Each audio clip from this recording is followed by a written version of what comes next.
Let's look at extreme weather because it's something that has been, I mean, we've talked about it at length here on the podcast, and folks that I'm sure are providing data to you, like LightSource BP, have been sources for insight here on how insurance products are being evolved around this real risk. So your report states that hail accounts for 73% of total financial losses by damage amount, despite a relatively small, like 6% of loss incidents. I'd like to hear your thoughts about the disproportionate impact and how are owners and insurers responding to the financial risk it represents.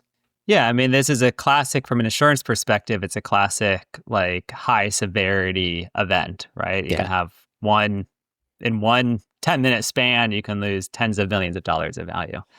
So it becomes really important about what are you doing to manage that risk. And the reason we got pulled into this segment is that, solar didn't have a lot of hail exposure I'll call it pre-Texas, so call it late 2010s.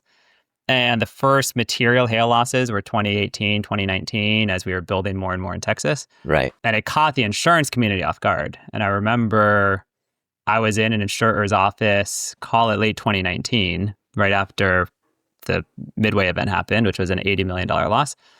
And they were trying to figure out what microcracks were. And that ended up being a significant part of the claim. And when I was underwriting projects at Wells Fargo in 2010, 2011, we were looking at microcracks. We were driving trucks around China to make sure that we were investing in good technology. So it was a very telling, I think, example about how insurance, frankly, although the exposures can be very, very large, is a little bit playing catch up to where I think the structured finance or project finance community has been. So hail ends up being, in some way, some days I wake up and think it takes all the air out of the room. It's just like all we talk about is hail, it feels like. Right. But you look at the exposure, you look at the losses, and they're quite material. The good news is the industry is innovative. So, in 2022, I'd say, we began seeing, in our solar risk assessment and other industry reports, people beginning to do, angled hail testing. So how can normal Stow be used as well as a mitigant, and looking at glass thickness and looking at some of these other contributing factors. But that, frankly, as an industry, is pretty new research, frankly. So it still is the outlier from a loss perspective, and there's things you can do to prevent it or things you can do to mitigate it. And I like the VDE article this year that says different projects were exposed to similar events that had dramatically different outcomes. And our role, we think, in the insurance community is making sure that we're bringing that into our underwriting and giving people price signals for that if you have a better project, you should get better coverage for it. But it's I've been doing this now close to 20 years. If you're a novice to solar, they all sort of look like rectangles on a piece of steel. It's really hard to know the difference, but dramatically different outcomes from, I call it, even very subtle differences of operational performance or equipment selection. I think it's important as a developer to really internalize and understand the value to the balance sheet of the project in product selection, even site selection.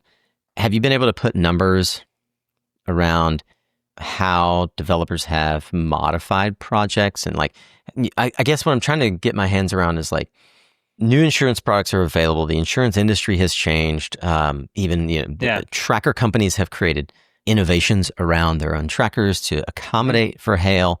Do we still see developers choosing antiquated models, or how has this improved the overall outlay of these assets? And even, I guess I'm trying to get to the balance sheet of the project, because a lot of developers just see insurance as a cost, right? And absolutely, and want to avoid it. So a couple facets to that. What I'd say is, let me start with the consequences. So after Midway, the insurance community really retracted, and prices went up, but also coverage began skinnying down, I would say. So you could have a $150 million asset with $20 million of insurance. Tax equity in return sort of, I'll say, flipped out. I don't know if that's the right term of art, but said, we can't have a tax recapture event due to a hailstorm. That's not something we underwrite. So the unfortunate reality is that there's sort of sponsor guarantees filling the gap. We're bringing to market some additional insurance products that can help fill the gap. But I would argue like the worst place for hail risk to side is on a corporate balance sheet. That's just not the right use, like a corporate balance sheet. It's Right. not, I don't know, it's not the right kind of capital for that versus insurance where you can say we're going to insure 100 projects and 2 of them get hit. Yeah. I'd rather do that than say I own 2 projects and 2 of them got hit and just had a bad luck that sinks the company. Right. So that's the unfortunate sort of consequence of what's happened is someone has to hold the risk and it's been pushed onto the owners and the sponsors. Now, if I go to the solution, many underwriters, unfortunately, don't have that detailed underwriting algorithms, right? So we have a fully fledged model that we can put in a different module and we get a different answer. We're very unique in the solar industry for doing that. I'll say in the insurance industry. But typically it's a little bit more binary. Like, does this risk feel good? Does it have a better risk control? I'll do it or not. So in our modeling, we've seen and we've priced deals sometimes 70% lower if we think they're best in class versus worst in class. The hardest decision, which I empathize for an owner, is like that cost benefit, right? Yeah. They're asking their brokers, I'm going to pay however much it is. I'm making up a number, 3 cents a watt for this better piece of equipment. Is it worth it? And, the is it worth it, I think is often interpreted as, is my insurance going to be cheaper over 25 years? How do I make up for to pay for it? Yeah. The other, is it worth it, I guess, is harder to quantify. Is like I have this contingent risk on my balance sheet that I don't know how to price necessarily because it's just a sponsor guarantee. I would argue, though, insurance, like I've seen it because I talk to these guys every day. They're catching up. Like if you're not getting a price signal for it now, in 5 years, I think it will be those decisions will become much more important that you made them today. So we're working with customers actually through our insurance products actually to help implement best practices. So there was a client in Arkansas. We encouraged them to upgrade to auto hail Stow. They're like a municipal utility. I think they own a couple solar projects. They're not paying attention to everything happening in the space. So we said, go buy auto hail Stow and we'll give you better coverage, in our case, in the form of a lower deductible. And they did it. And it ended up being a great solution because a hail event ran through and their project actually ended up performing really, really well. Yeah. So, it's good for the vendor. Nextracker got a software upgrade. It was good for the client. They got a better asset and better coverage, and good for us. We're insuring a lower risk asset. So there are solutions out there, but it really does require coordination and collaboration. In this case, it was an insurance company, us representing an insurance company, a client, and a OEM. Yeah. It's sort of a unique set of partnership in order to get a risk mitigation out in the field. You mentioned that it sort of kicked off in the era where Texas started to grow in overall sort of percentage of portfolio for developers. It's where we started to see things sort of meaningful issues. Events happen, Events with hail. Your report actually points out in my home state of North Carolina, nearly 20% of is where nearly 20% of hail-related losses occurred, which I presume is an area not traditionally considered high risk. I'm curious if there's how you assess the risk around the geographic spread of hail or extreme weather, specifically as climate change gets increasingly worse. It surprised me, I would say. I mean, I think a lot of us, myself included, think of it as a Texas issue. And when like the very first thought is, there's a lot of solar in Texas, or a lot of hail in Texas. When you look at it though, Colorado can have significant events, North Carolina, to your point. I mean, there's sort of a confluence of a lot of solar there mixed with not as frequent, not as large, but still frequent enough events. So one of the ways that an insurance company looks at it, you're right, is spread of risk, right? Are you getting a good geographic spread? I would argue a developer should look at it the same way. If you're looking at risk management and you have a geographically diverse portfolio, it's just better for your own internal risk management. It will be a more attractive submission, I would say, to an insurance underwriter. But there's actually a Central Michigan University, a researcher over there that had put out a study that said, as part of the solar risk assessment, every utility scale project in the US within some radius, it was a pretty big radius to be honest, but like a 17-mile radius, is going to experience hail over the life of the system. And we asked the question, we're like, are you like South Florida and the Central Valley, California, and like these places that seem to me exceedingly unlikely to get hail? And the answer was, we've like triple checked the math. Those places at some point will see material enough events over a 25-year span, again, within a very large circle around a project. But still, that to me is very, very surprising that you sort of have to bake in. It could happen, right? The odds of it maybe hitting your site and you being unlucky are low, but you need to plan for it. It's good to have a strategy for it so that when it does come, you don't have a total loss, you know? So that was very, very, I'd say of everything in here, that was maybe actually the most surprising stat that came out of this year's report, at least for me, because we spend a lot of time talking about hail here and I had not heard that before. Yeah, that is surprising for sure. The document emphasizes, obviously, the advanced Stow protocols, and we'll talk a bit about VDE's experience in their report, but also module selection. It would stand to reason thicker glass is important. However, we see as an industry a increasing trend for thinner glass to cost out and try to achieve the price points that developers want. How do we balance the reality that 73% of losses were due to hail, and we're running towards the thinnest glass, which is the opposite of what the document would suggest is what we want? I empathize deeply with owners because I think it's a tough balance to make. We actually had, I'll share it with you. It's not one that I talk about with many podcasts, but we had a federal grant that we were awarded to put out. Basically, part of it was macroeconomic analysis and part of it was geographic analysis. So if you're a developer, you're looking at this region, here's what you should pay attention to. Is it hail? Is it flood? Is it earthquake? Is it whatever? And then here's some macroeconomic analysis to make some of those decisions.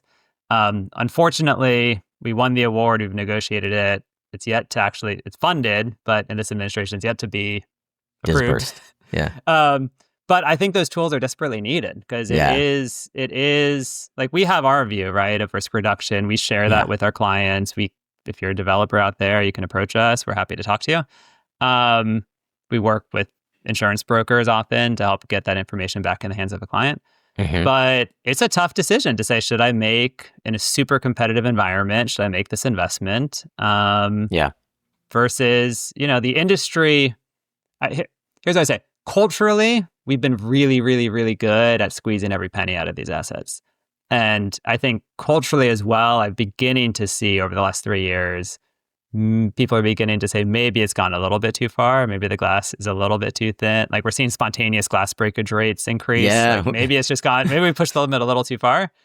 And at least there's an understanding and acceptance of that. It's not universal, but a little bit of investment up front can save a lot of problems down the line.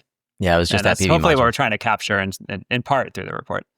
I'm glad you mentioned that. It was just that PV module tech, and that was one of the things that NREL was talking the most about is the spontaneous fracturing. Something that we've not seen before. Sorry, Nico, can I just comment briefly?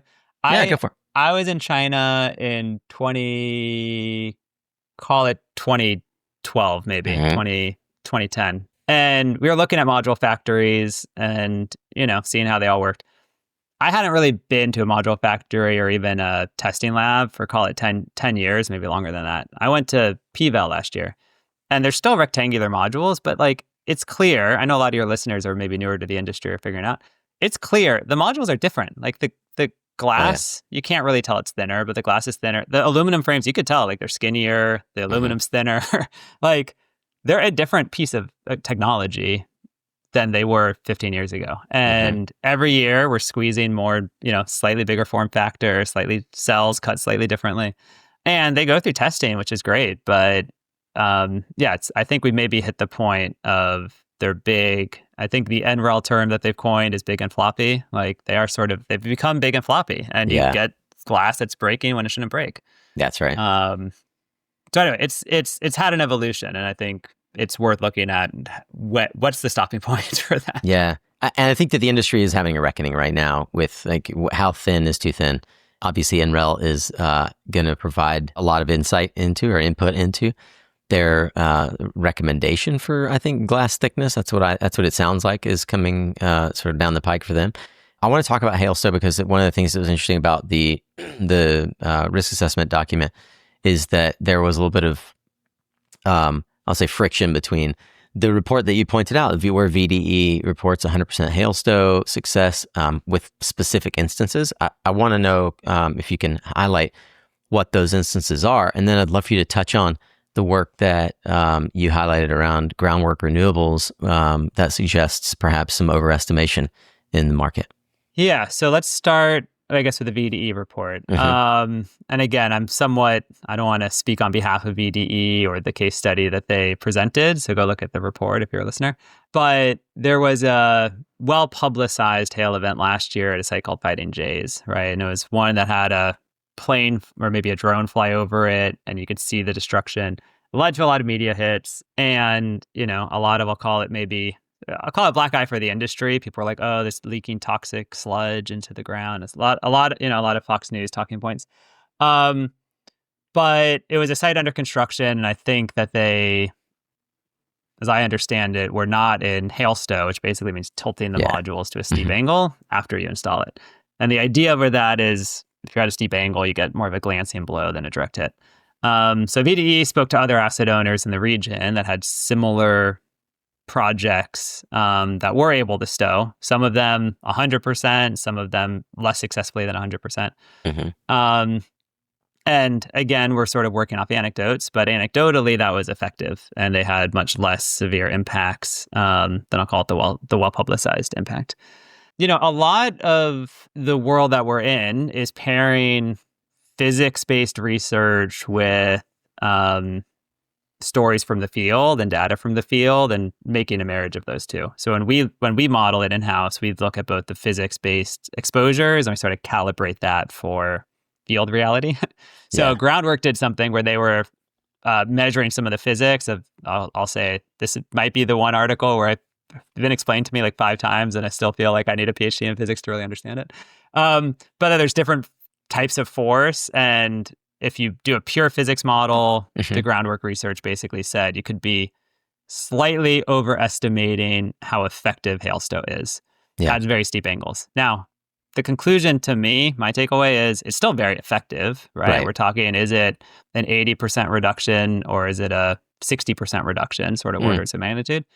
But it's still very effective. So our advice doesn't change. You should still, one of our colleagues, Nicole, going to stow early, stow often. At the time of these hail events, it's cloudy, it's raining, you're not getting a lot of production anyway. You may as well do it. You may as well, would rather be there and not experience hail than the opposite. But our learning every year is getting better, right? 3 years ago, we didn't even know we should put it in hail stow. 2 years ago, we didn't know if we should face east or west, or into the wind or away from the wind. We've learned a lot over the years, and now it's refining, I would say, some of how that modeling is working and really helping better understand the risk mitigation that some of these measures are taking.